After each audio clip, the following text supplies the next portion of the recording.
Gravando. Oi, Aranda. Bom, quem tiver com o áudio aberto agora, pedir para fechar e quando for usar a palavra, pode abrir o microfone. Sadashiva Samarambam Shankaracharya Madhyamam Asmadhyacharya Paryantam Vande Guru Paramparam Ishwaro Guratemeti Multibeda Vibhagne Vyomavdavyapta Dehaya Dakshinamurtya Namaha Sarva Vedanta Siddhanta Gocharanta Magocharam Govindam Paramanandam Satguru Pranatoshmaham Om Shanti Shanti Shanti. Bom, então, acho que já deu para perceber que no capítulo 6 aqui, a gente está abordando aquilo que é especificamente em relação ao funcionamento de Mithya, né? E aí a gente vai para aquilo que a gente realmente precisa entender e resolver, que é o corpo sutil, né? No final do encontro passado, a gente estava falando sobre corpo denso. Bom, a gente não tem muito a dizer, né? A gente já lida bastante com ele no nosso cotidiano, com o corpo físico, né? E a complexidade do corpo sutil é que a gente precisa entender minimamente o seu funcionamento para que a gente possa fazer algo. Não há, como é apontado no texto aqui, não há muito o que a gente possa fazer, mas sim a compreender, né? Mas há algo sim que a gente pode fazer. E aí, sobre esse algo que a gente pode fazer, é um assunto mais para os capítulos que virão a seguir. Deixa eu só pegar alguma caneta, algum marcador aqui que faltou para mim. E eu tô achando que eu deixei ali embaixo. Bom.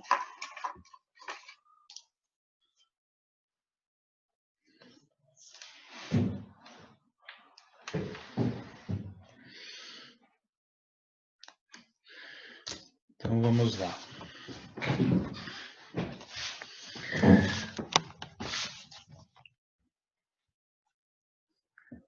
Antes de continuarmos, preciso lhe dizer que vamos fingir que o corpo sutil e o mundo em que ele vive é real, pois é aí que nos encontramos. É graças ao Vedanta que, em vez de apenas descartá-los como irreal, como não real, né, e nos dizer para transcendê-los, como você transcende algo que não é real, não está claro. Ele entra pacientemente em nosso sonho e nos conduz passo a passo para fora da ignorância. Então, assim, vamos assumir, né? Em primeiro lugar, vamos assumir que o mundo e o corpo sutil experienciando essa manifestação, eles são reais, né? É aqui que a gente se encontra, o James coloca assim, é aí que nos encontramos, né? No corpo sutil, no âmbito do corpo sutil, que a gente constata, eu existo.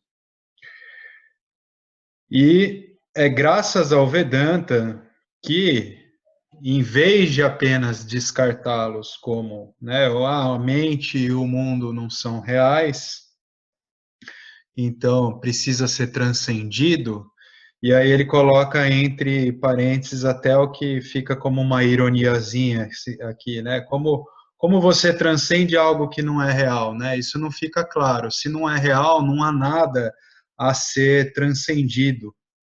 Não há nada a ser transcendido também, porque tudo ocorre em mim, né? No âmbito da consciência, algo aparecendo no campo que é de objetos, que é possibilitado por essa única, simples existência, consciência não limitada. E o corpo sutil e o mundo, ele existe, né? Mas ele não é real. Ele é aparente. Ele aparece como algo diferente da simples existência que somos, né? Em múltiplas formas. Então aparece como algo diferente daquilo que é sempre presente, imutável, né? E aparece como essas múltiplas formas que estão sempre em modificação, aparecendo, se modificando, desaparecendo, né? Assim é tudo em Nietzsche, né? A gente estava falando de Nietzsche aqui um pouquinho antes de gravar, então por isso eu estou usando esse termo. Assim é tudo na manifestação,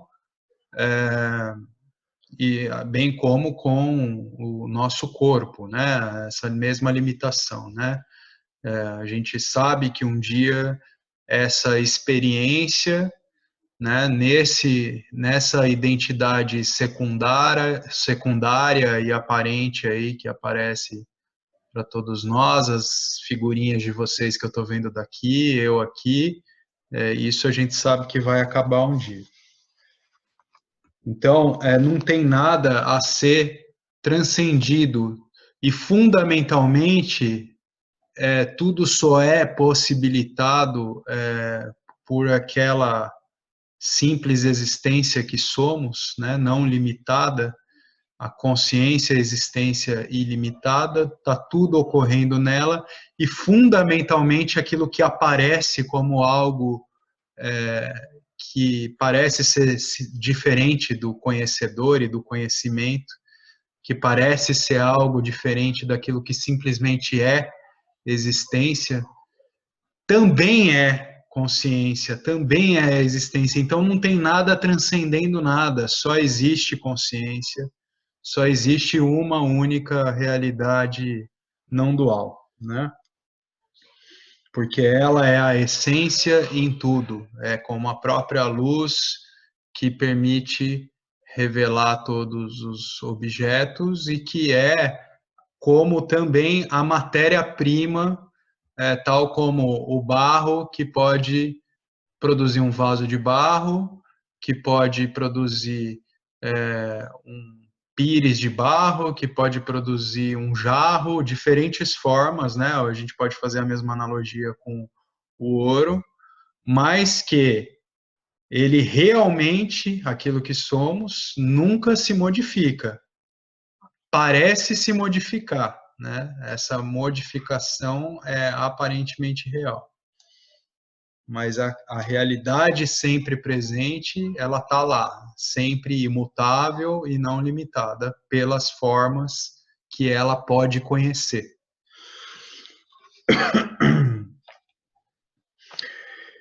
Então, o Vedanta entra pacientemente em nosso sonho, né? A gente, em um belo momento de todas as nossas jornadas no ciclo samsara, né, ao longo de diversas e diversas vidas no ciclo sansárico, a gente um belo dia se depara com o Vedanta. Ele entra nesse nosso sonho, nesse sonho de Ishvara, que é a manifestação, né? Você tem o privilégio de um belo dia se deparar com o Vedanta, que é o conhecimento revelado que é capaz de te conduzir passo a passo para fora da ignorância, né? A ignorância, no caso, a gente está conferindo toda essa manifestação que a gente experiencia como a realidade, se identificando com ela, se apegando com ela, como isso sendo real, quando não é de fato. A gente precisa entender, para começar, né, aquilo que é real e qual é o significado implicado disso em nossa própria existência. Esse é o conhecimento que liberta, né? Então, assim como há vários fatos a serem conhecidos sobre o corpo causal, existem várias coisas para conhecer sobre o corpo sutil, né? Que é esse onde a gente nos encontra, como ele fala ali na primeira frase. Essas funções não pertencem à Maya nem à consciência. Elas pertencem exclusivamente ao corpo sutil. Maya instantaneamente projeta a criação e a cobre com ignorância. A consciência é a parte de você que não faz parte, que não muda. Então vamos lá, vamos decupar isso aqui. Então, há várias coisas a conhecer sobre o corpo causal, mas o que a gente precisa entender aqui é corpo sutil. O corpo sutil, ele tem funções específicas. O corpo sutil é, junto com toda a manifestação, Jagat, todo o universo, né? Ele existe em um âmbito sutil e as nossas mentes estão no âmbito do corpo sutil, né? Aquilo que a gente tem como mente dos jivas, está no âmbito do corpo sutil, que tem as suas funções específicas. Tudo isso é efeito de Maya, mas o corpo sutil, ele tem essas funções específicas que elas vão exercer um papel que acaba, a gente pode dizer assim, que é como um motor que cria toda a dinâmica em Maya. É o corpo sutil que faz com que a gente, respondendo aos estímulos do meio ambiente, absorvendo os estímulos e respondendo aos estímulos do meio ambiente, a gente está sempre produzindo vasanas e reforçando toda com essa produção de vasanas, reforçando a dinâmica dessa manifestação, né? Então vamos olhar com calma para cada uma das coisas que está sendo dita aqui. Então, essas funções não pertencem à Maya nem à consciência. Essas funções da mente, essas funções do corpo sutil, elas são específicas do corpo sutil. Apesar delas serem um efeito de Maya, tal como toda manifestação, o corpo sutil tem essas dinâmicas criando a partir das suas funções específicas, criando por si mesmo uma dinâmica na manifestação. Maya instantaneamente projeta a criação. A gente diz que a realidade, né, o livre de limitação que nós somos, é independente de todos os efeitos de Maya e não é da mesma natureza de Maya. É a essência, mas é a essência que, em sua mera existência, por simplesmente existir, sem que nada faça, com sua luz, né, brilhando, pervadindo Maya, produz toda a manifestação de Maya, né? Permite toda essa projeção de Maya que ocorre instantaneamente e cobre a realidade do ser que somos, sem atributos, livre de todos os atributos, livre de todos os efeitos de Maya. Essa manifestação de Maya vela a realidade tal como ela é, né? A consciência é a parte de você que não faz parte, que não muda. Ela é sem partes, né? Ela é em tudo, tal como é, sempre imutável, sempre atemporal, livre de todos os limites da manifestação que aparece para ela. Ela não é dividida em múltiplas formas, tal como a gente experiencia essa manifestação. Então, ela ilumina, sem esforço, as atividades do corpo sutil, né? É ela que possibilita o funcionamento do corpo sutil. É ela que irradia, conhece, ilumina o corpo sutil e permite as atividades do corpo sutil, né? ela vivifica. Então, ela ilumina sem esforço as atividades do corpo sutil. Maya e consciência são muito simples. O corpo sutil é mais complexo, mais mecânico. Você vê que ele diz aqui que até Maya é simples em relação à complexidade do corpo sutil, que é um efeito de Maya, né?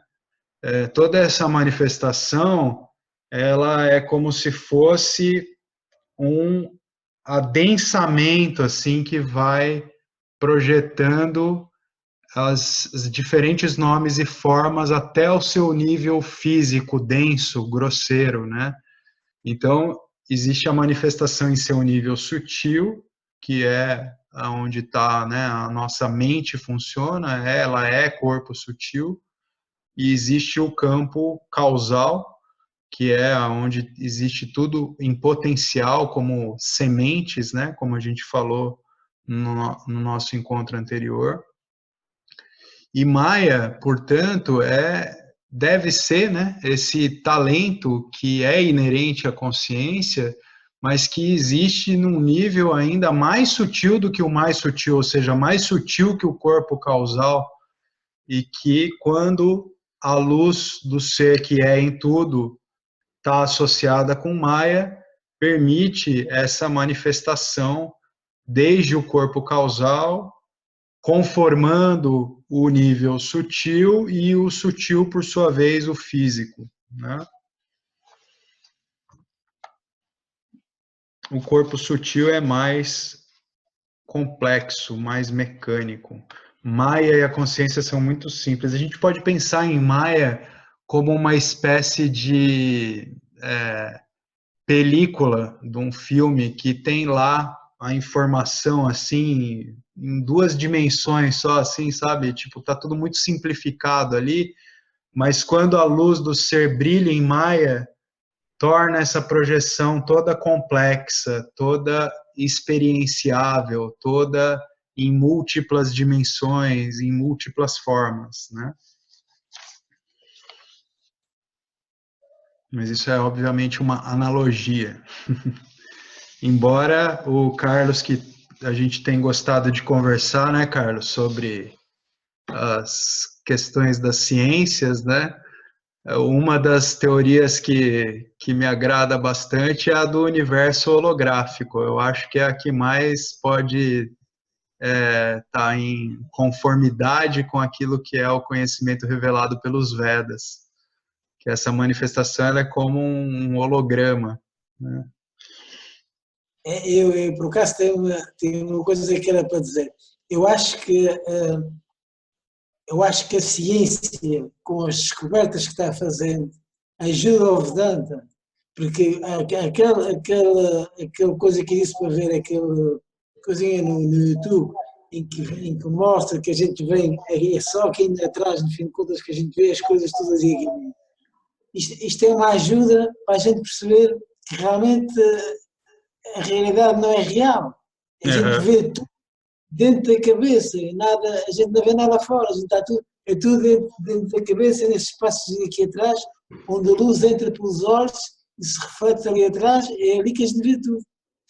Portanto, eu acho que a ciência, sem querer, vai-nos ajudar a perceber melhor, quer dizer, quando a gente Sim. perceber que realmente não se vê nada, que é tudo aqui dentro, afinal o Vedanta tem razão, diz as coisas que é tudo real, que as coisas não são reais, no fim de contas. Eu acho Uhum. que é uma ajuda. Sim, com Não, isto é a minha, certeza. São conhecimentos que podem ser complementares, sim. O que o Vedanta faz, portanto, no final das contas, além de ser um amplo e vasto corpo de ensinamentos, faz com que você constantemente se lembre que você tem que agarrar esse conhecimento até que isso se torne tão estabelecido como a sua própria identidade. E aí, a partir disso, é que isso realmente faz diferença na sua experiência, inclusive vidinha limitada e transitória desse jiva que está aí nesse momento, né? E é o que vai fazer a diferença também no sentido de encerrar, conforme revela os Vedas, né? O ciclo sansárico pelo autoconhecimento, né? Então, o corpo sutil é mais complexo, mais mecânico. Vamos lá. Ele começa falando sobre dúvida, né? Que a primeira função formada no corpo sutil é a dúvida. Quando algo acontece, você imediatamente tem uma dúvida sobre como responder. Todo mundo tem dúvidas. Temos dúvidas sobre onde vamos morar, o que vamos fazer, se vamos encontrar o amor e quem somos.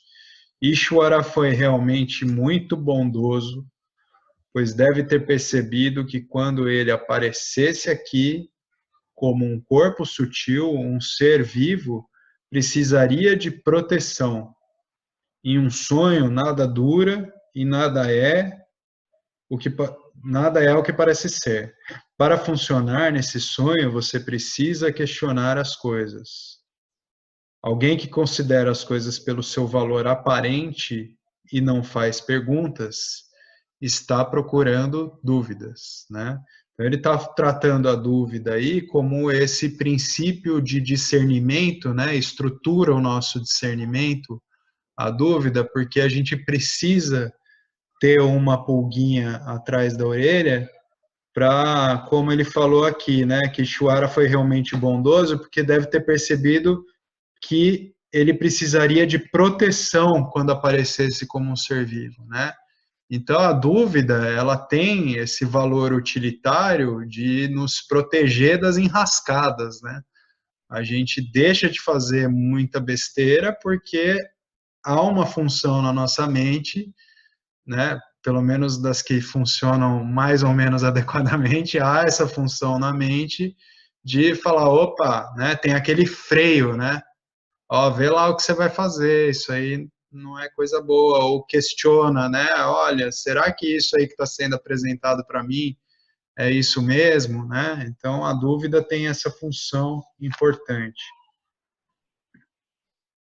Então, para funcionar nesse sonho, você precisa questionar as coisas. Tá, então se você não questiona, você está procurando encrenca. Por exemplo, se você é solitário e quer compartilhar a sua vida com um certo senhor ou senhora e você entra em um site de namoro. Come aí, David. Oi, oi?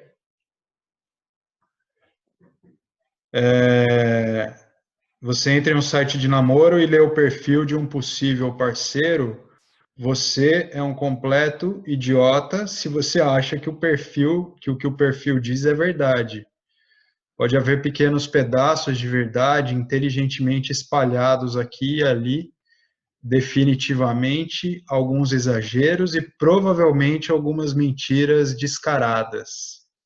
Nesses jogos pessoais e íntimos, as pessoas mentem, pois elas estão cheias de medos e desejos, e a verdade nem sempre é atraente. Elas querem algo, então se apresentam da melhor maneira possível.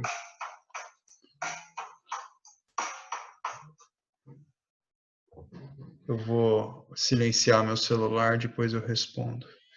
Perdão.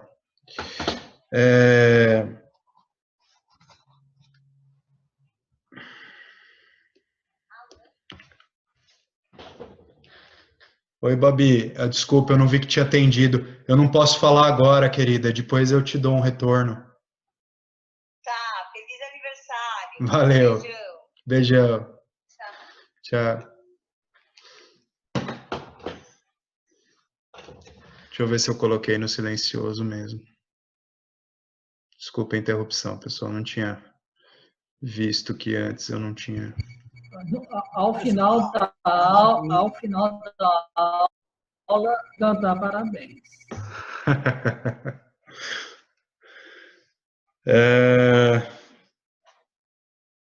Então vamos lá. Eu tinha anotado alguma coisa aqui Estou tentando entender minha própria letra. Então, ele está falando aqui desses jogos íntimos, né? As pessoas, quando elas são movidas pelo desejo de obter aquilo que elas querem, custe o que custar, geralmente elas não vão ser lá muito transparentes com a realidade, elas querem impressionar e tal. Vocês estão me vendo porque a imagem do Carlos está travada aqui para mim. Tá tudo bem? Vocês estão ouvindo bem? Acho que o Carlos teve algum problema com a internet, talvez. Eu estou ouvindo bem, Fábio. Ah, tá. Ouvindo bem. Agora voltou. Tá. Então, as pessoas mentem e tal, né? Aquela história do jogo da conquista, né? Dificilmente as pessoas são tão transparentes assim com a realidade nesse jogo de conquista, né? Então isso diz muito a respeito de a gente deixar de agir só de acordo com aquilo que a gente quer obter a qualquer custo para agir de uma maneira dármica, né? Essa educação que a gente tem que impor às nossas mentes. O que seria dármico no caso do jogo íntimo, né? Do jogo da conquista?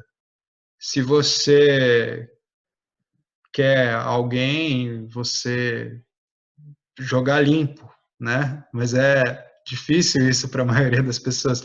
Se você não quer nada sério, também, olha, eu estou aqui, né, interessado em você e tal, mas, ó, não quero nada sério, porque a gente, geralmente, as pessoas criam muito karma, né, com esses enlaces de envolver as pessoas num jogo de conquista e tal, e aí fala, eu te amo, eu quero casar contigo, você é tudo para mim, e por aí vai. Então, elas querem algo, então se apresentam da melhor maneira possível.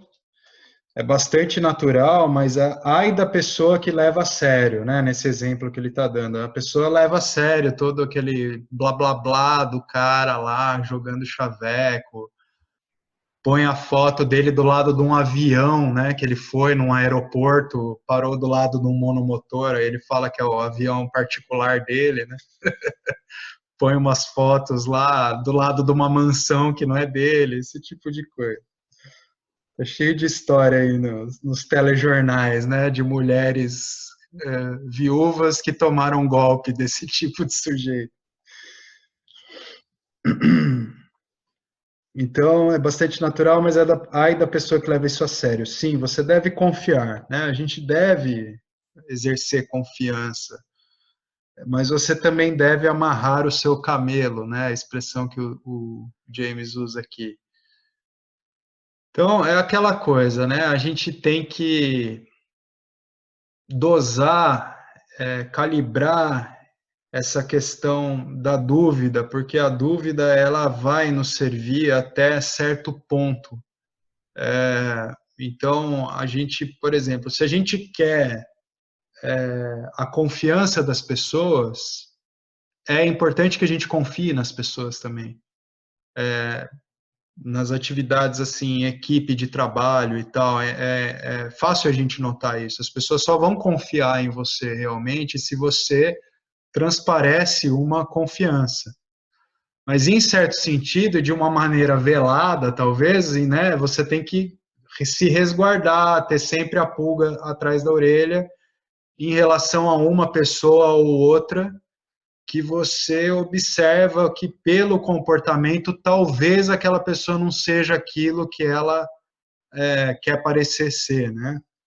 Então é o jogo de equilibrar, né? A confiança, mas você também se manter ali questionador sempre, né? Quando você liga a TV e o vendedor diz eu tenho um negócio para você, na verdade significa eu tenho um negócio para mim. A maioria de nós acha que é importante confiar implicitamente, mas é um erro. Eu estou tentando entender o que é esse confiar implicitamente. Então, assim, eu acredito que aqui quer dizer mais ou menos assim, a maioria de nós acha que é importante confiar implicitamente, assim, você tem que ignorar as dúvidas, né? Surge aquela duvidazinha que te incomoda internamente, você fala, não, mas eu preciso disso aí, e aí você ignora tal, e você vai e quebra a cara, né? A dúvida é boa em todas as questões sansáricas, aí tem um após a vírgula, até certo ponto. Mas é importante não se apaixonar por suas dúvidas. Então, aí ele está fazendo essa distinção desse jogo de equilíbrio que a gente tem que ter, né, entre confiança e dúvida, conforme eu estava falando. A dúvida, ela vai ser útil, né, para nos proteger.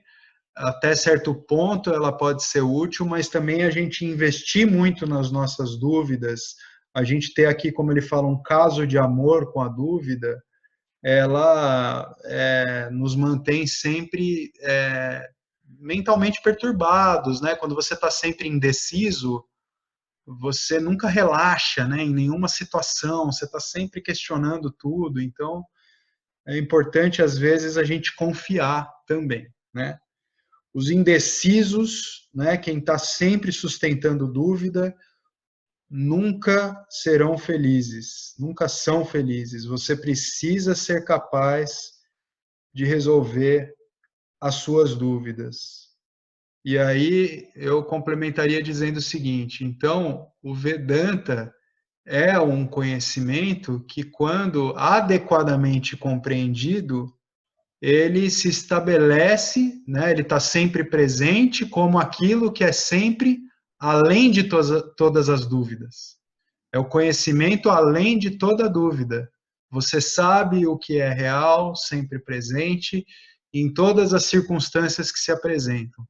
Inclusive quando você se equivoca e quebra a cara por algum motivo. Ah, beleza, o meu Givazinho aí resolveu confiar, não estava com o discernimento muito calibrado naquele momento e acabou se prejudicando. Então é isso, né? O Vedanta traz esse conhecimento que está sempre presente e além da dúvida. Tem alguma mensagem no chat aqui? Ah, tá, era do Carlos.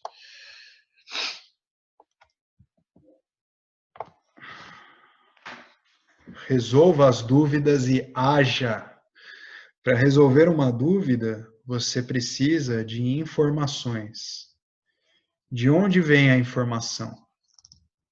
Ishwara para o resgate novamente. Ele evoluiu o intelecto. O intelecto é o corpo sutil em sua função determinante, discriminadora e indagadora. Corpo sutil é muito flexível. Pode fazer muitos truques.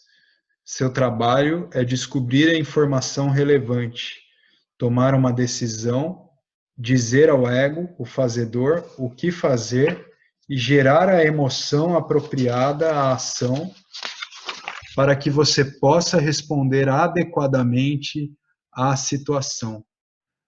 É seu dever, o seu dharma, responder apropriadamente ao que quer que aconteça. Vou voltar um pouquinho aqui. Então, o intelecto é o corpo sutil, né? Ele é essa função mais sutil dentro do corpo sutil, é onde está ali a nossa capacidade de discernimento, que é aquilo que determina, discrimina, indaga, qualifica, né? Então tem todas essas aplicações aí do nosso intelecto. Aí ele fala aqui que o corpo sutil é muito flexível, né? Pode fazer muitos truques. O corpo sutil é essa máquina das projeções acontecendo para a gente. Tudo está ocorrendo no corpo sutil.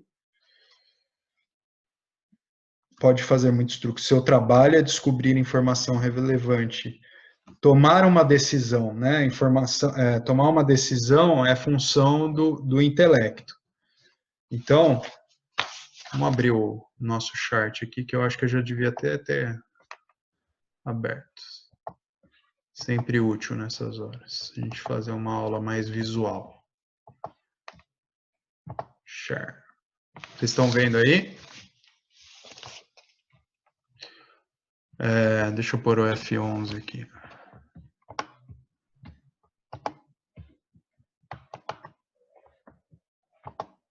Acho que assim fica melhor, né? Então, veja só, ele fala aqui, ó. Corpo sutil, né? O trabalho do corpo sutil como um todo é descobrir informação relevante. Aí o intelecto é quem toma a decisão. Aí ele vai jogar, passar a bola para esse cara aqui, ó, né? O ego é que tem essa função de gerar a emoção apropriada à ação e de ser imbuído desse senso de eu sei o que eu tenho que fazer, eu vou fazer para resolver e tal.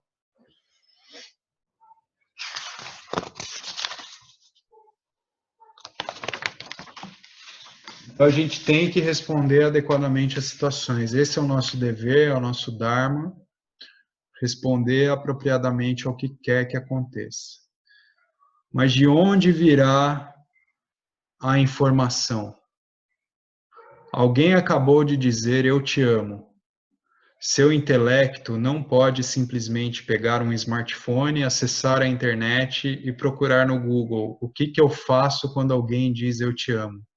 Você responde de acordo com a sua programação. Se você nunca esteve nessa situação, você provavelmente vai se contorcer, ficar nervoso, não vai dizer nada.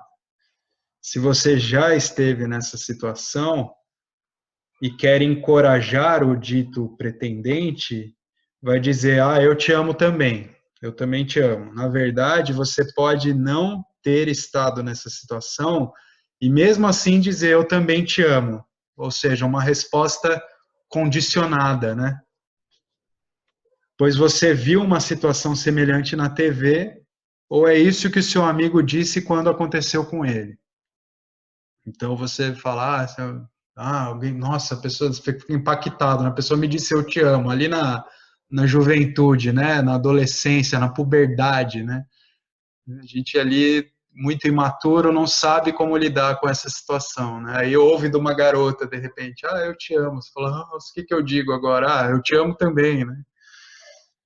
Aí você cria um problemão com isso, né? Porque às vezes nem ama de verdade. Você nem era interessado naquela menininha. Então, eu também te amo. Você viu essa situação, aí você dá essa resposta condicionada. Em ambos os casos, o condicionamento veio para te resgatar, ou seja, através do condicionamento você soube dar alguma resposta. Se ela era mais apropriada ou não, já é outros 500. Se você não ama, mas quer se aproveitar da situação, né, aí já é o cara já mais escolado, vamos dizer assim, né? Então o cara quer se aproveitar, né? Moça bonita, tal. Eu não amo ela realmente, mas eu vou me aproveitar da situação. Então eu vou mentir, né? Então é isso que você está programado a fazer. Ou seja, por que está programado a fazer? Porque se você está programado a agir só de acordo com o seu desejo, tipo, esse mulherão aqui falando que me ama, eu não amo ela, mas, né, vou dizer que eu amo também, vou prometer amor eterno. Então, a sua programação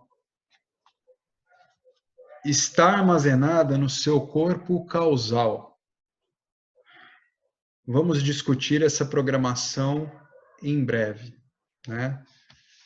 Então, esse é mais um exemplo que entra naquilo que eu estava falando, né? Acho que dos capítulos a seguir que a gente vai entrar mais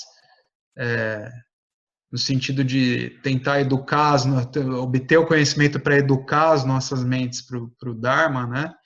Para agir de uma forma dármica.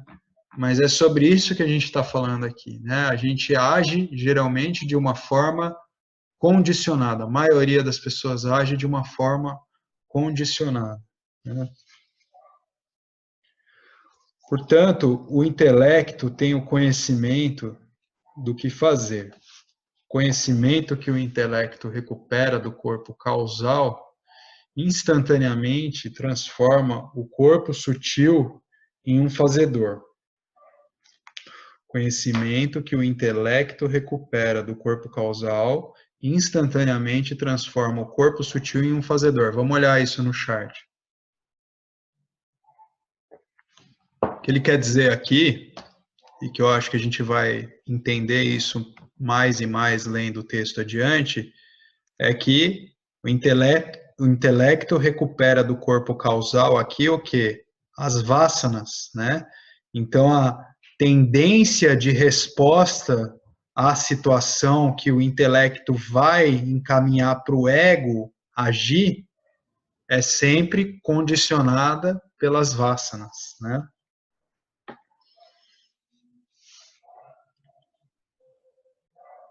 Onde eu estava? Portanto, o intelecto tem que fazer conhecimento que o intelecto... Tá. Então, ele transforma o corpo sutil em um fazedor.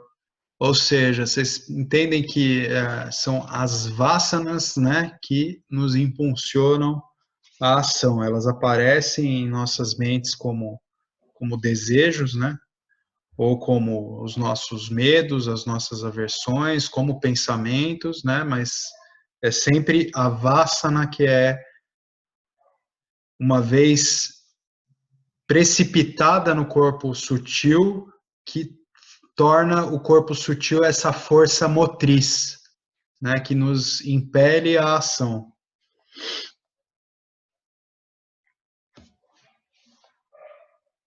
Então, o fazedor é, na verdade, apenas um pensamento e produz as emoções necessárias para estimular os órgãos ativos, mãos, pés e fala. O fazedor, que é esse fenômeno que acontece aqui no âmbito do ego, a função do ego, a arrancara, né? O que ele é?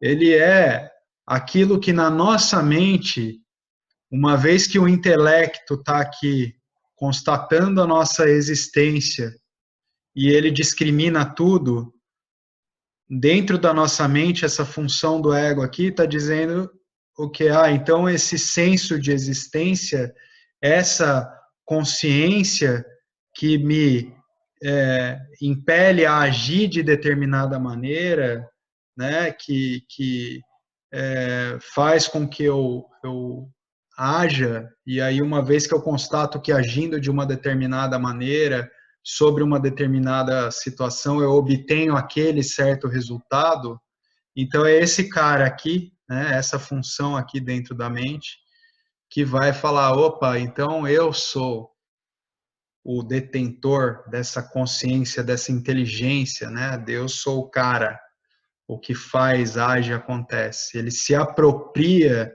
da consciência, ele não saca que essa consciência é um reflexo no corpo sutil e que, portanto, ela não é do próprio corpo sutil, né? Ela é a consciência que é em tudo, mas é o ego que se apropria e vela esse conhecimento, né?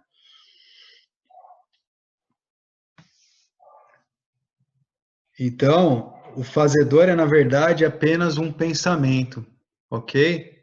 Vocês percebem que essa simples ideia de que eu sou o autor, eu sou o fazedor.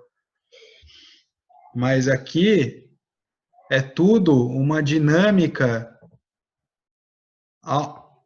quase que autômata, né? Ela tem uma automação aqui. As vasanas estão nos impelindo a agir de uma certa maneira e a gente responde ao meio ambiente de uma certa maneira que reforça o mesmo tipo de vasana. Então a gente cria essa dinâmica de motricidade, né? O Ishwara cria essa dinâmica de motricidade, que é a dinâmica de toda a criação, mas o ego está achando que é ele que é o responsável por tudo que ele faz e acontece e tal, né? Então o Jiva, ele vive dentro dessa noção, desse pensamento.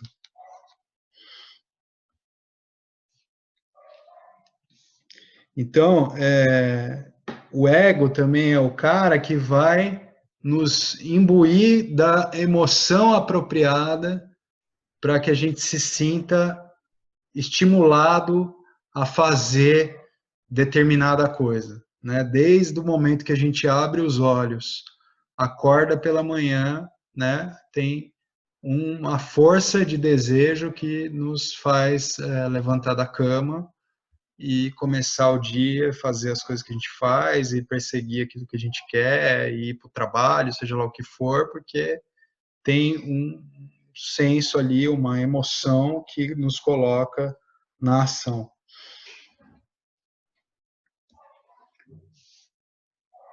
E aí, com essa emoção necessária, né, essa emoção necessária que vai estimular os órgãos ativos, né? O que são os órgãos ativos? Aqui, ó, aquilo que dá a resposta, que coloca a ação no meio, né? Então tem a fala, as nossas mãos, né? Tem os órgãos sexuais aqui, os pés, né? E o órgão excretor também, né? Tudo isso é fundamentalmente uma dinâmica toda, né, da perspectiva de Ishwara, de automação, vamos dizer assim, né? Todos esses órgãos aqui, eles vão funcionar como resultantes da função de pranas específicos que vão fazer com que eles funcionem para essas funções específicas. Então, esses são os nossos órgãos ativos, né? Aqueles que vão colocar a nossa ação no meio. Então, faz com que o corpo faça ou diga alguma coisa. Isso produz uma nova situação que requer uma resposta e transforma a roda da vida mais uma vez. Ou seja, quando a gente coloca a nossa ação aqui no meio, a gente reforça aquelas mesmas vasanas que nos impeliram a essa mesma maneira de responder aos estímulos do meio ambiente. E a gente vai reforçando essa maneira de responder aos estímulos do meio ambiente. A gente vai reforçando as mesmas vasanas. A gente pode criar outras vasanas também, uma vez que ao ter novos tipos de experiências, a gente se satisfaz, sente prazer com elas, e a gente, portanto, quer mais daquele mesmo tipo de experiência, e a gente vai agir de acordo com a maneira que a gente agiu para obter o resultado daquela experiência que você conheceu pela primeira vez e foi tão satisfatória, aí você vai sempre agir para obter mais e mais daquilo. Se possível, que na próxima seja mais satisfatório, um pouquinho mais temperado, né, diferente, mais duradouro, quem sabe até signifique uma realização permanente. Isso também é válido para aquilo que a gente teme, né, uma experiência traumática pode causar uma nova vasana. Por exemplo, você sofreu um acidente de carro que foi muito traumático e aí você nunca mais quer entrar num carro. Você fica com um trauma, né? Então isso é uma vasana também. E a gente também tem na nossa limitado campo de atuação aí para resolver um pouco a complexidade do corpo sutil, a possibilidade de neutralizar essas vasanas, uma vez que a gente toma conhecimento e entende, através do conhecimento de Karma Yoga, o que a gente pode fazer ou inteligentemente deixar de fazer em algumas situações para começar a neutralizar essas vasanas. Mas isso vai ser o assunto mais para frente.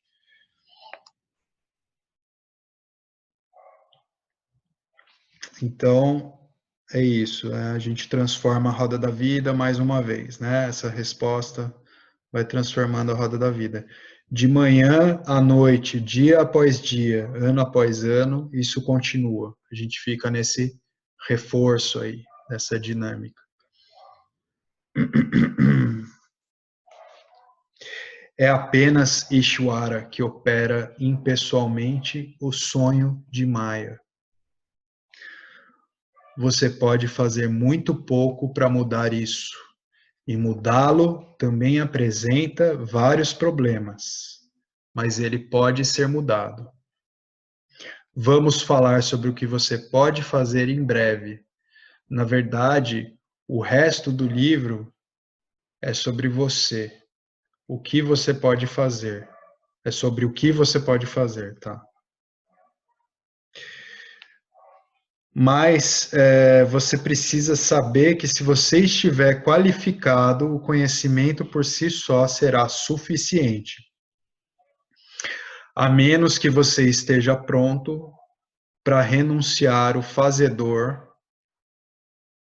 você será arrebatado nesse ciclo monótono para sempre. Então, você fica preso a esse ciclo, né, de estar sempre reforçando as suas vasanas. Algumas vasanas, inclusive, se tornam vinculativas, trazendo muito papakarma, né, situações desfavoráveis para a nossa vida.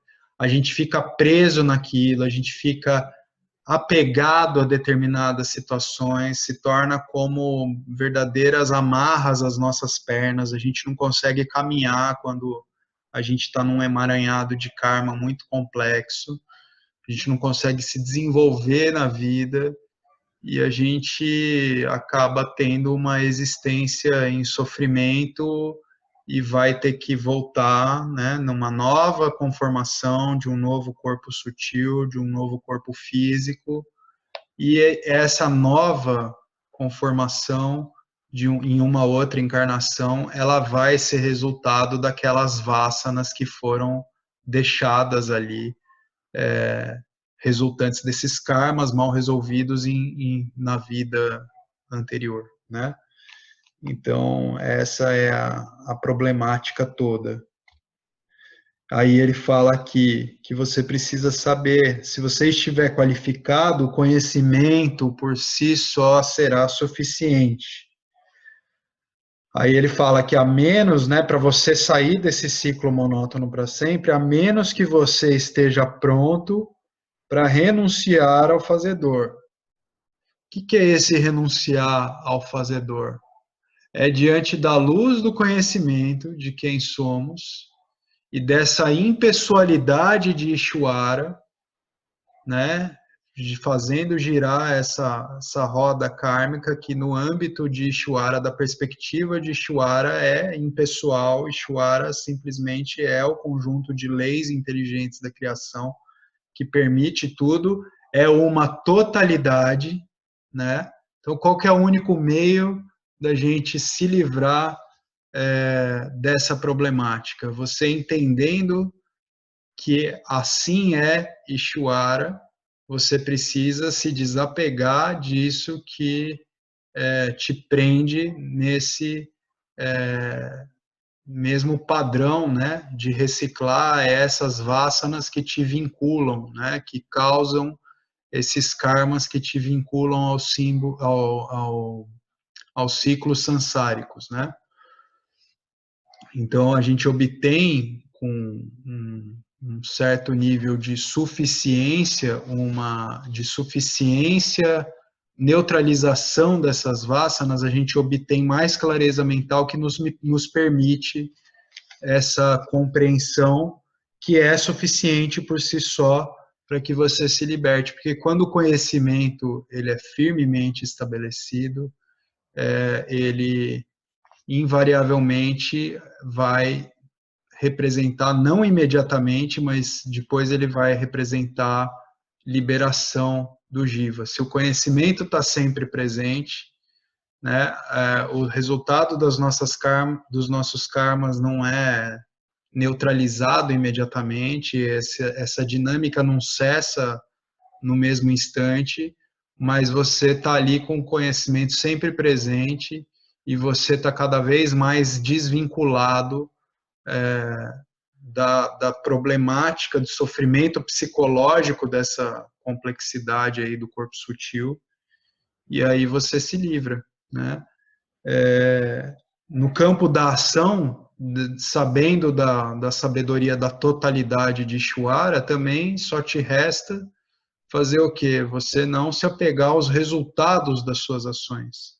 É preciso que você entenda a Dharma para que você produza sempre ações que estão em harmonia, em conformidade, né, com a totalidade que no final das contas está em harmonia com você mesmo, porque sempre que você está agindo de acordo com a totalidade, você está agindo favoravelmente ao seu coletivo, né? Começa pelo teu pequeno círculo ali familiar, o círculo do seu ambiente de trabalho, da sua vizinhança, e nas suas atitudes como um todo, você está agindo de acordo em benefício do mundo ou para gerar um mínimo impacto, pelo menos, das suas ações no mundo, você dorme tranquilo, bota a cabeça no travesseiro à noite tranquilo, né? Então, com isso, nisso também está diretamente ligado a uma sabedoria que é de você não se apegar aos resultados de ações. Você tem as suas metas, você age de acordo, né? Você sabe que você está agindo por desejos que não são adármicos, você faz as ações que têm que ser feitas para a obtenção dos resultados dos seus desejos de uma maneira dármica, mas uma vez que você fez aquilo que tinha que ser feito, você também não se apega ao resultado, porque se o resultado não for de acordo com aquilo que você desejava, você vai sofrer por frustração, né? Então, é toda essa sabedoria que entra em Karma Yoga, né? Karma Yoga e Dharma Yoga. Karma Yoga é Dharma Yoga, Dharma Yoga é Karma Yoga. É como duas faces da mesma moeda, né? O campo de ações e as ações que eu faço para estar em harmonia com o campo.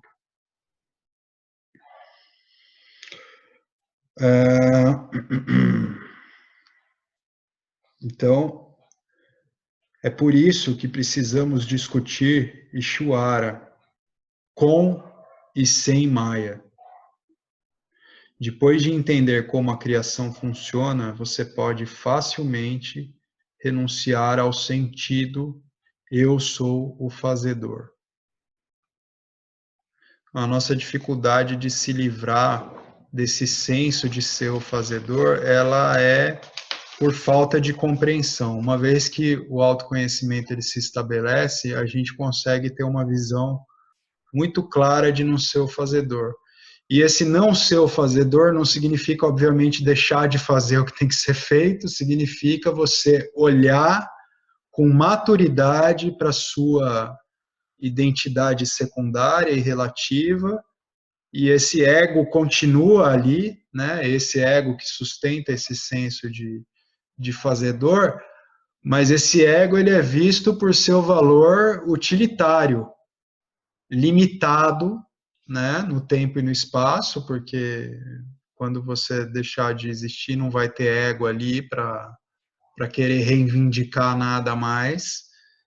quando você falece, mas enquanto você tem que lidar com esse ego, você lida com ele e vê ele, consagra ele, enxergando ele em seu valor utilitário, né? Ele é útil para as nossas transações no mundo, mas você sabe que esse aparente fazedor, ele só existe porque há uma consciência que é quem você é, que possibilita a sua existência e a sua ação no mundo.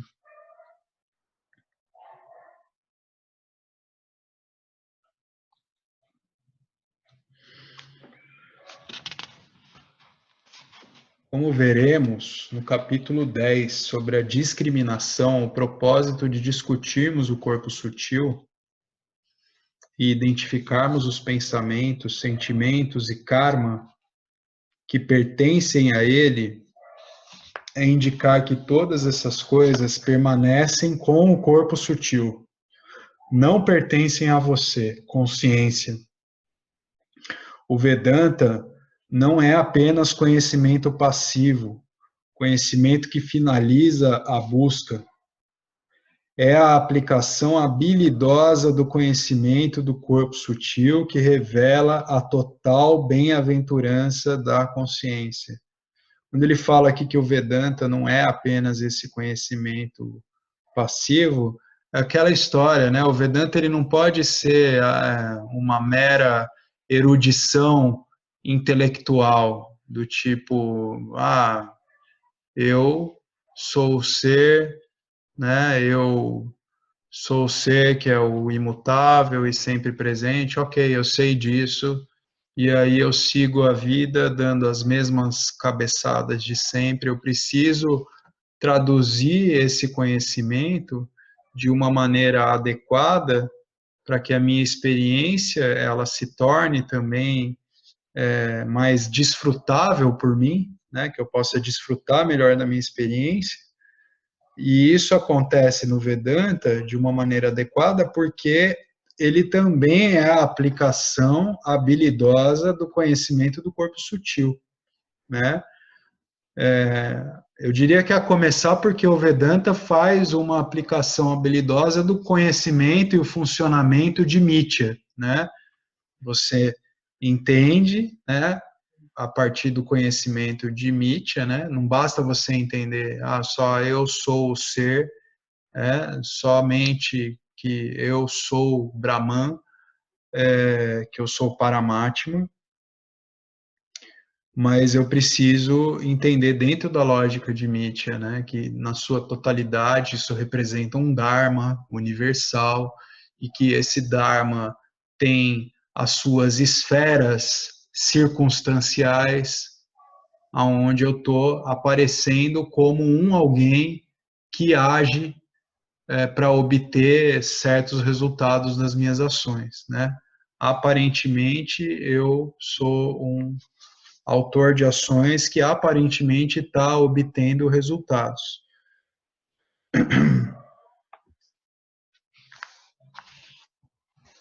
Você precisará aplicar o conhecimento não apenas para finalizar a tendência de buscar, mas sem dúvida você precisará discriminar uma vez que tenha finalizado a procura, pois os efeitos da ignorância, desejos e medos gratuitos permanecem. Então, aquela história que eu estava falando antes, né? Autoconhecimento se estabelece, isso a gente poderia dizer que é, assim, só metade do caminho. Porque você estabeleceu o autoconhecimento como resultado de contemplação e assimilação suficiente do Vedanta e talvez como resultado de um bom tempo neutralizando um nível suficiente de vasanas que sustentavam a sua ignorância. E aí você estabeleceu esse autoconhecimento, mas ainda tem uma grande carga de karmas aí né, se manifestando em sua vida, o seu prarabdha karma se manifesta para todos, isso não é diferente nem para nenhum santo, né?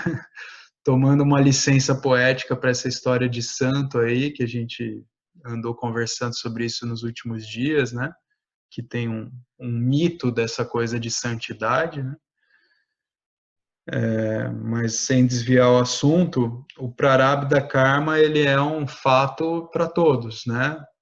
Então, os resultados das nossas ações, eles vão sempre se manifestar em situações nas nossas vidas. Então, o que precisa estar presente para a gente estar livre, né? Manter o senso de liberdade é o conhecimento. Então, esse conhecimento, ele está ali, mas existe o teu karma se manifestando. Então, ele fala aqui, uma vez que tenha finalizado a procura, né, pois os efeitos da ignorância, desejos e medos gratuitos permanecem. Né? Então, existe ainda também uma manifestação de desejos que são muito arraigados, né, na manifestação na mente, porque essas vasanas ainda estão lá, e existe também, pode existir também, né, esses medos, né, que às vezes tomam conta de você por um instante, mas com um autoconhecimento firmemente estabelecido, o que acontece é uma espécie de vento muito rasteira, muito rápida a passagem dele, assim, e ele não te arrasta de fato, você rapidamente se coloca no teu centro. Às vezes, talvez não tão rapidamente, mas com o passar do tempo e o autoconhecimento estabelecido, você vai se mantendo cada vez mais firme e se percebendo, inclusive na experiência, menos afetado, inclusive o jiva, a sua identidade secundária relativa, menos afetada por circunstâncias que ativam essas vasanas na sua mente, né?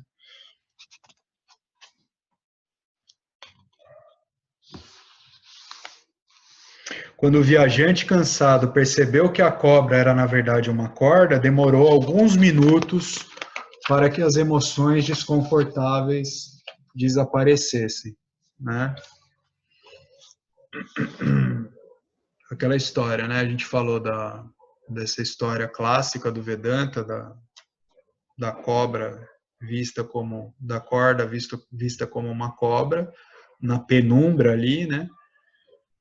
E aí, quando a ignorância ela é muito persistente, né? E vamos dizer assim, as vasanas que são mais persistentes da nossa ignorância, elas vão fazer com que você fala, não, às vezes você aceita, né? Primeiro tem um tempo assim de aceitação que está num nível intelectual, é uma corda, mas você ainda fica assim, né? É uma corda.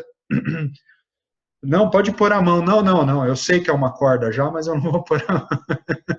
Eu tenho ainda uma hesitação, porque essas vasanas estão lá, né? E às vezes você pisca o olho e vê uma cobra de novo. Então, não, mas agora eu sei que é uma corda. Então, tem um tempo para se assentar esse conhecimento e para as vasanas, para se assentar o conhecimento, não. Uma vez que o conhecimento está lá, ele está lá. Mas, sobretudo, para as vasanas, elas serem neutralizadas de fato. Né? O intelecto que em uma pessoa normal, não evoluída, está ocupado discriminando entre vários objetos, recebe agora a tarefa de discriminar o ser pleno dos objetos que nele aparecem. Se você entendeu o que dissemos até agora, você foi liberado pelo conhecimento ou tem o conhecimento necessário para se libertar.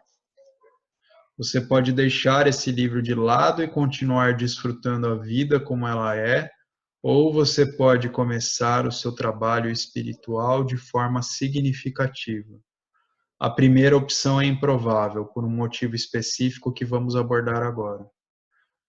A primeira opção improvável é essa, né? De que, então você entendeu tudo. Se você entendeu tudo até agora, então o conhecimento necessário para libertar está aí, está tudo resolvido, joga esse livro fora e vai viver tua vida. Né? Não é assim, geralmente. O trabalho que a gente tem que fazer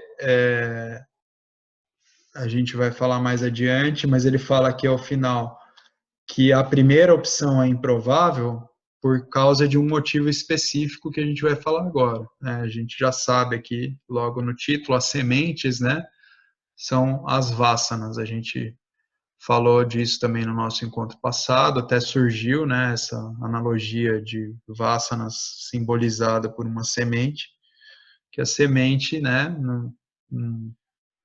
a gente pode pensar em qualquer árvore gigantesca, o que tem na semente é somente uma informação, né? Todas as tendências de que aquela sementinha vai virar aquela árvore daquela espécie específica, né? Você não vai plantar uma semente de ipê e vai nascer um pau-brasil, né? Você não vai plantar uma semente de jaqueira e vai nascer uma amoreira, por aí vai. Então, as tendências, as vasanas, elas manifestam no corpo sutil e no nível físico denso, né, grosseiro da matéria, aquilo que é condicente com essas vasanas. Então, no nível do corpo causal, tudo existe somente como esse potencial, né? Você não vê a árvore do pau-brasil na semente do pau-brasil se você rachar a semente do pau-brasil e olhar com uma lupa ali. Você só tem algo que não é tangível, inclusive não é visível, não é experienciável, mesmo dissecando a semente. Tá ali, o que tem ali é uma informação, no caso a informação genética, né? E essa informação genética também, né, nossa conformação física, da nossa aparência física, ela é resultante de vasanas. Tudo na manifestação é resultante disso que está somente como informação potencial num nível causal macrocósmico. Então, cada ensinamento do Vedanta é tão importante quanto todos os outros, mas o tópico das vasanas é muito importante, pois identifica os seus aliados e seus inimigos na batalha da vida. Quando você é ignorante da sua plenitude, você busca objetos que você sente que irão completá-lo. Você vai para certas coisas e evita outras. Medo e desejo motivam as suas ações. Quando você age a partir de um sentimento de carência, entre parênteses, medo, e do desejo que brota dele, a ação deixa um traço muito sutil. Só um instantinho.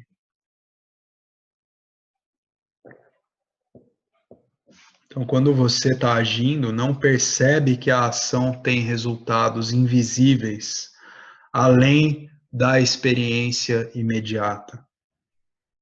O resultado invisível é chamado de vasana. Um simples termo em sânscrito significa fragrância ou traço. Como o aroma emitido por uma flor, as ações que você realiza produzem resultados invisíveis que não são percebidos por você. Meu professor costumava chamá-los de as pegadas de suas ações. Você está andando pela praia intocada da vida, deixando rastros na areia. Elas estão atrás de você. Então você não percebe. Mas elas não desaparecem. Elas voltam para você mais tarde. Enquanto isso, elas vão para o corpo causal. o corpo causal é chamado de corpo semente, pois faz com que você pense, sinta e haja. Então, olhando aqui para o nosso chart, as vasanas, elas são como rastros, porque na verdade isso aqui é uma dinâmica cíclica, né? Quando a gente está imprimindo as nossas ações no mundo, a gente está deixando esse rastro de vasanas que se conformam. Então, tal como nessa analogia da gente caminhar na praia, a gente pode pensar o seguinte: a gente tem lá a nossa caminhada na praia e a gente não está percebendo as pegadas que está deixando. Aí vamos supor que a gente visita a mesma situação, o que significa vai caminhar nessa mesma praia. Apesar das pegadas caminhando nessa mesma praia, a gente não ter elas ali visíveis, mas elas estão existentes nesse corpo causal.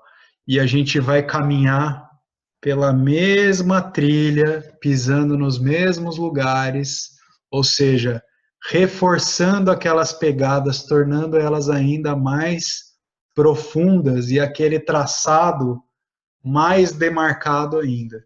Então a gente fica reforçando, né, as vasanas dessa maneira.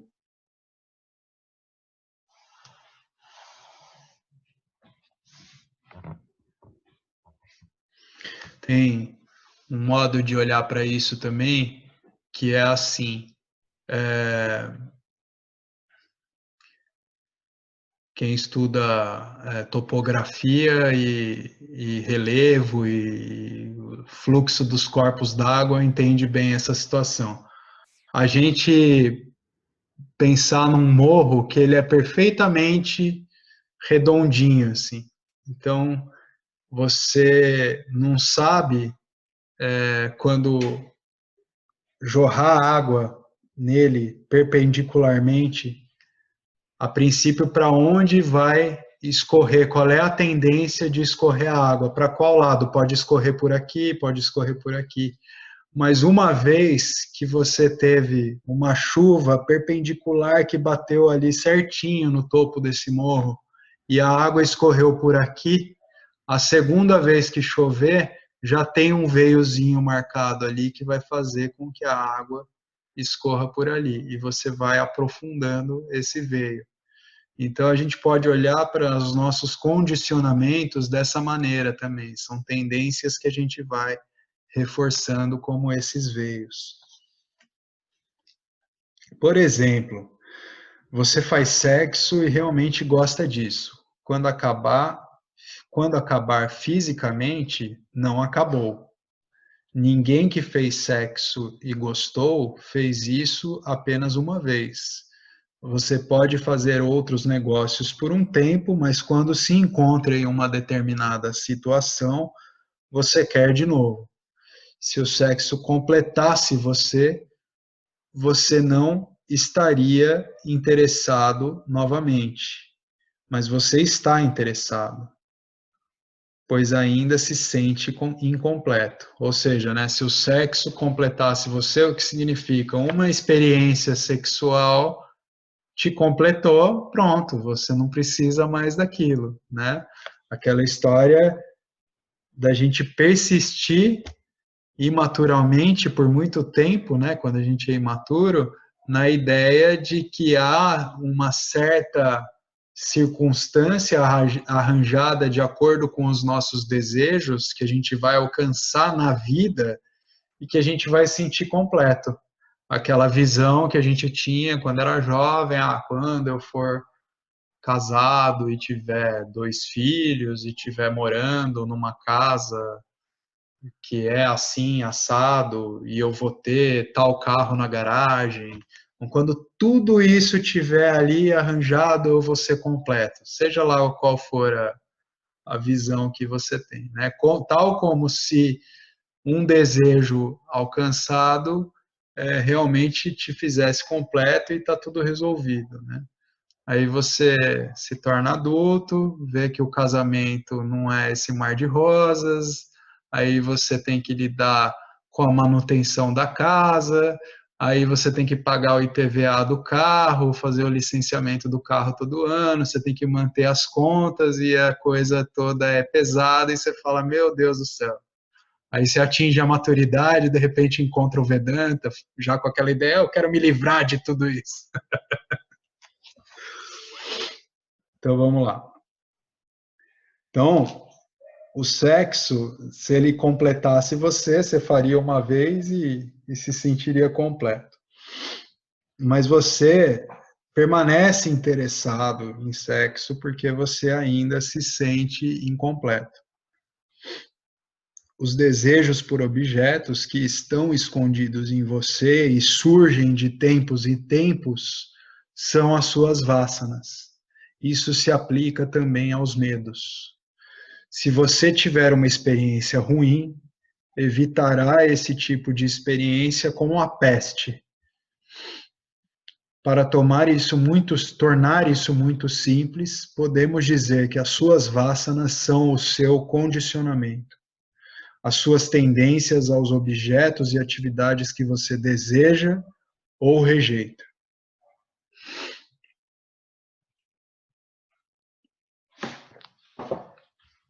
Eu nem estou vendo a hora, hein, pessoal? Ah, tá. Alguém gostaria de fazer algum comentário, pergunta até aqui? Estou indo direto, sem parar.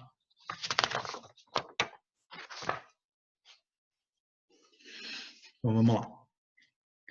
Tudo que se move na realidade aparente é impulsionado pelas vásanas. As vásanas não são inerentemente boas ou ruins.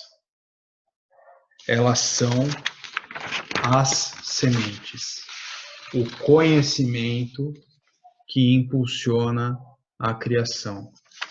Ou seja, aqui olhando para o nosso chart, a gente consegue entender que nada existiria sem esse pacote de informações que está ali no nível do corpo causal, causando essas tendências e gerando essa dinâmica no universo, né? Então, as vásanas impulsionam a criação. Ishwara as inventou. Nada desperta na criação sem uma vássana. Uma vássana torna-se um bem quando o leva a circunstâncias agradáveis e torna-se um mal quando o leva a uma situação desagradável. Beber álcool é uma boa vássana para certas pessoas e é uma vássana muito dolorosa para outras pessoas. Então veja só nesse exemplo que o James está dando aqui, porque as vássanas por si só, elas não são um grande problema.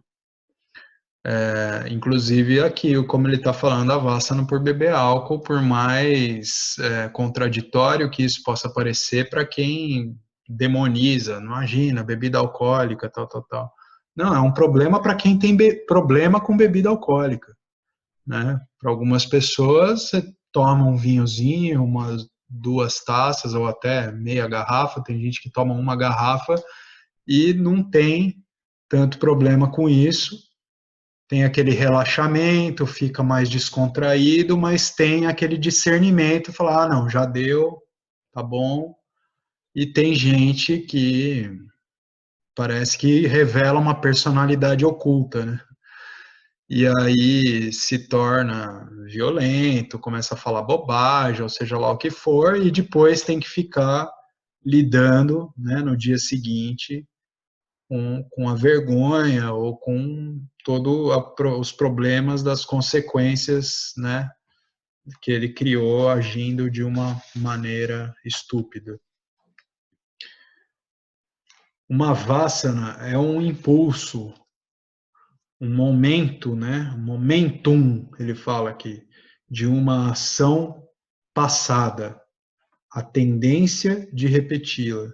Ou seja, no momento que você agiu de uma determinada maneira, aqui aos estímulos do meio ambiente, você reforçou uma determinada vássana. Por isso que uma vássana é o impulso de uma ação passada, a tendência de repeti-la, né? A tendência, o condicionamento para que você haja de determinada maneira em relação a determinadas circunstâncias é resultado de Vassana.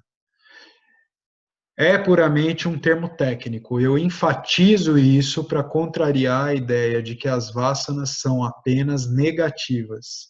A crença de que todas elas são negativas deu origem a uma ideia de iluminação frustrante.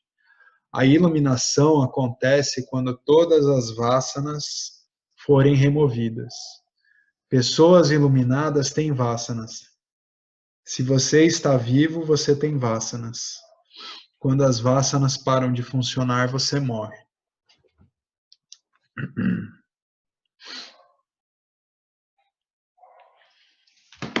Nada está certo ou errado em repetir um padrão particular de comportamento. Certos hábitos são bons e outros não, dependendo do que você está tentando alcançar. Como investigadores discriminadores, estamos interessados na psicologia por trás do nosso comportamento, não nos comportamentos em si. Embora certos comportamentos estejam completamente fora dos limites, aqueles que violam as normas universais, né, violam o Dharma, injúria, fraude, roubo, etc., a psicologia básica operando por trás de nossos comportamentos inúteis é o medo, um sentimento de carência. Ou seja, o que ele está dizendo aqui é que tudo aquilo que gera comportamentos que para nós são contraproducentes é medo. E esse medo vem sempre de um senso de incompletude que move a maioria da humanidade, né? Um senso de falta, de incompletude, inadequação.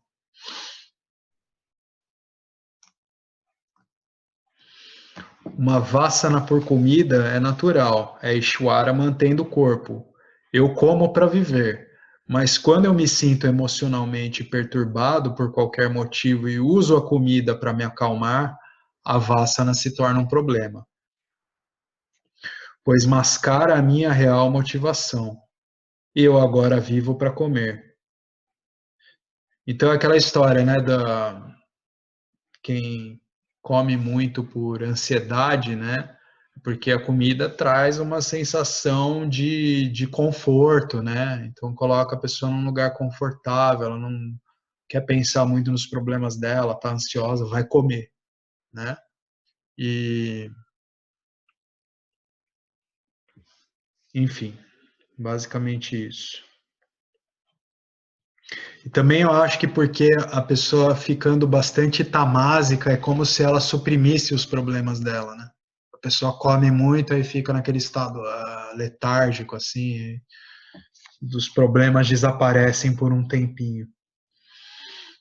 Então, eu agora vivo para comer. Se a minha mente for límpida, eu posso entender que eu estou usando a comida para resolver um problema que não pode ser resolvido pela comida. E aí eu posso procurar a solução em outro lugar, né? Então, se tem a discriminação presente, a gente até pode constatar, opa, tô comendo demais, isso aqui é porque eu tô ansioso por causa daquele problema lá. Pera lá, não é comendo mais que eu vou resolver o meu problema, né? Então, quando tem um discernimento. Mas se a minha mente não estiver límpida e a comida funcionar, né, porque ela temporariamente funciona, então eu usarei repetidamente comida para administrar as minhas emoções, né? Então a pessoa fica nesse ciclo incessante de se satisfazer e de querer parar de pensar nos problemas que tem a resolver comendo, né?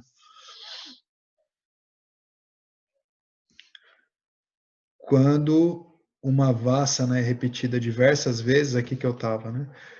O comportamento associado a ela se torna vinculativo, né? Então essas vassanas vinculativas, né? O James fala em inglês as binding vasanas, elas são essas vasanas que elas vão ficando cada vez mais fortes e que nos mantêm presos, de fato, a uma determinada situação, né? Geralmente são as vasanas que se manifestam como vícios, né? Esses vícios que são problemáticos mesmo, né? Então, quando eu continuo respondendo habitualmente à vida, o tédio se instala.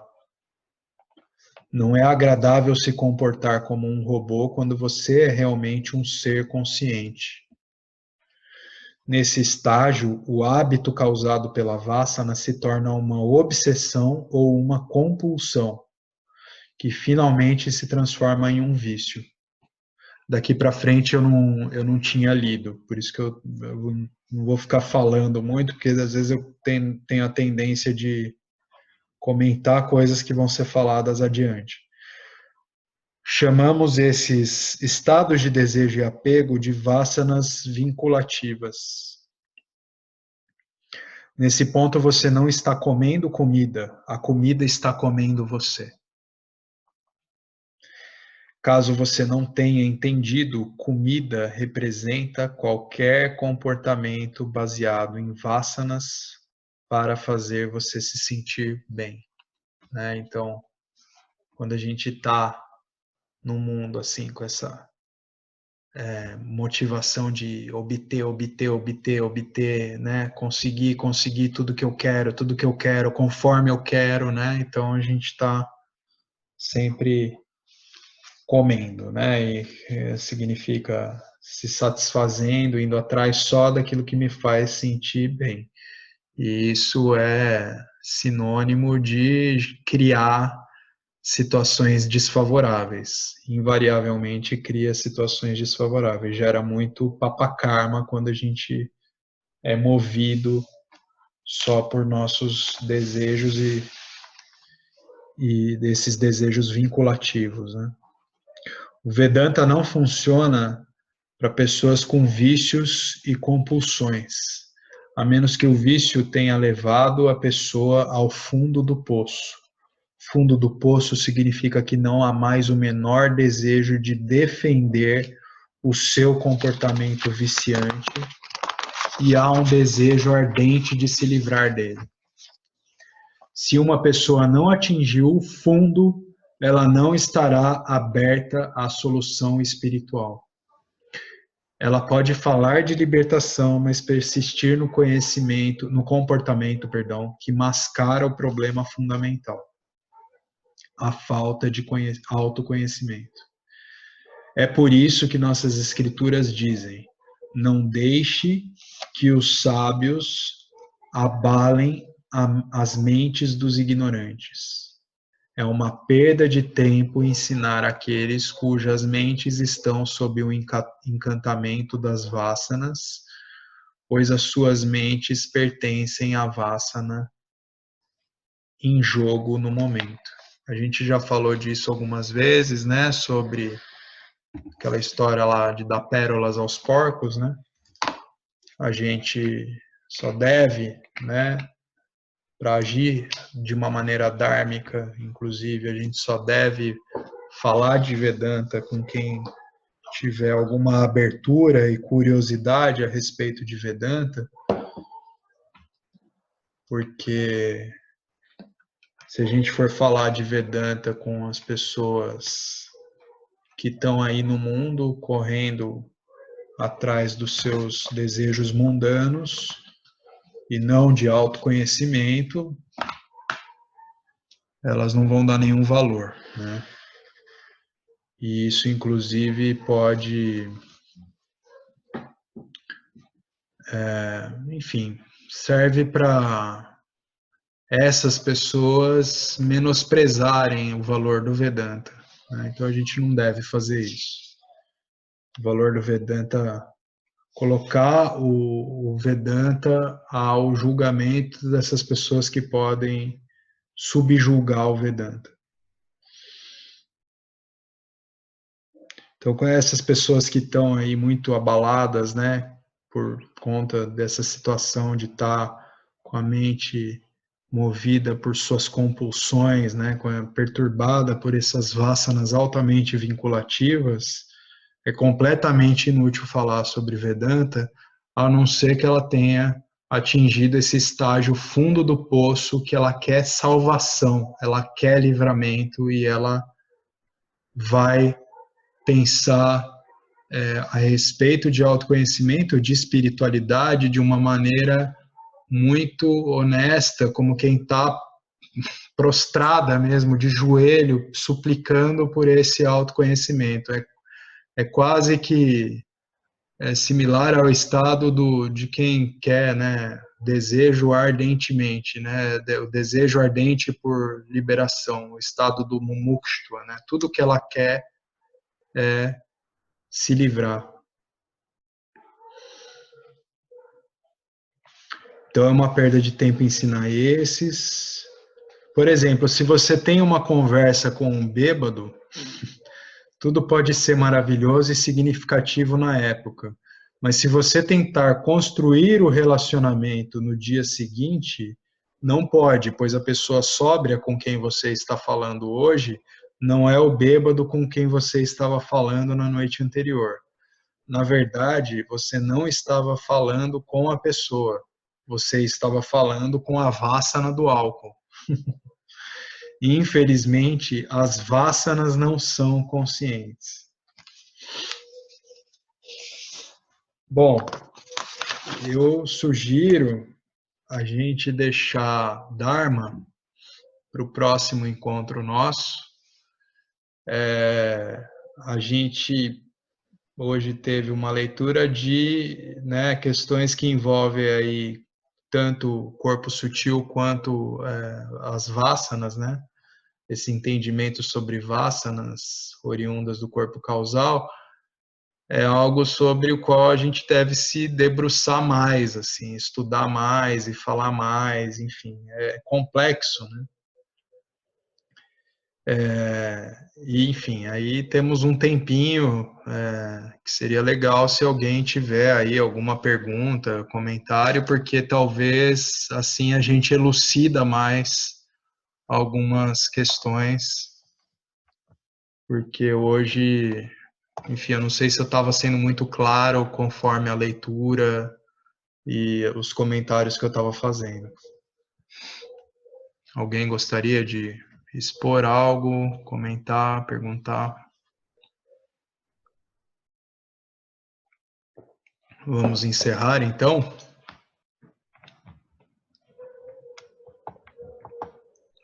Deixa eu ver quem tá. Fábio, Oi, Marcelo. tudo bom? Boa noite para todos. Boa noite.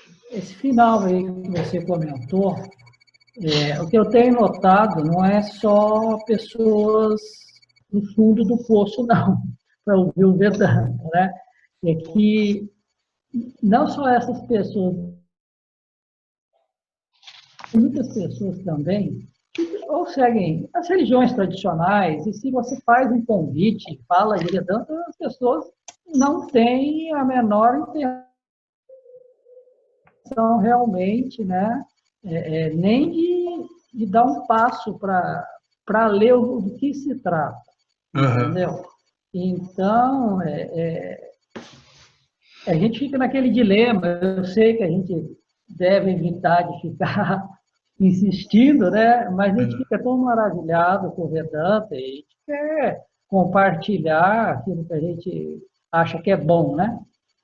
E, então, eu queria falar isso, que eu tenho notado, dessa dificuldade que as pessoas têm na aceitação, pelo menos de ouvir do que se trata, né? É raro.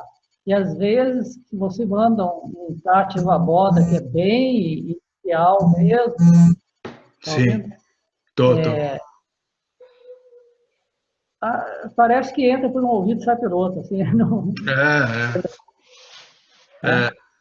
Então, é isso. Para mim, o Vedanta, né, no meu caso, ninguém tinha nunca me falado, foi por acaso, eu vi tinha um evento aqui em Londrina, no dia seguinte, faz um ano exatamente, foi em maio do ano passado, e eu fui lá ver do que se tratava, estudos livres sobre a não dualidade. Falei, yoga da meditação. Eu falei, vou lá ver o que é isso, curiosidade. Mas na primeira palestra, por acaso, é um amigo meu advogado, que é o cara que ministra aqui, e eu nem sabia que ele tinha isso, fazia anos que eu não ouvia. E foi muito legal, e fui picado na primeira vez já, falei, pô, é por aqui, né? Legal. E aí foi indo, eu fui pesquisando, até que eu encontrei o grupo, né? E aí foi no final de agosto que eu encontrei o grupo, aí eu entrei em contato com a Wanda e já em setembro aí eu não parei mais com vocês, aí foi muito legal. Mas é uma coisa totalmente... Purnamidam Purnamudachyate Purnasya Purnamadaya Purnameva Vashishyate. Om Shanti Shanti Shanti. Boa noite a todos. Bom descanso. Boa noite, Parabéns. Obrigado, Feliz pessoal. aniversário. O pessoal está me mandando parabéns aqui no chat. Eu agradeço para os queridos votos de feliz aniversário que eu recebi por mensagem aí de alguns de vocês, pelo Facebook e tudo mais. Obrigado. Nada. Boa noite. Boa noite, boa noite. Tchau, tchau. Boa noite, Carlos. Boa noite, Silvana. Tchau. Boa noite, Rita. Boa noite. Vou encerrar aqui. Boa noite. Boa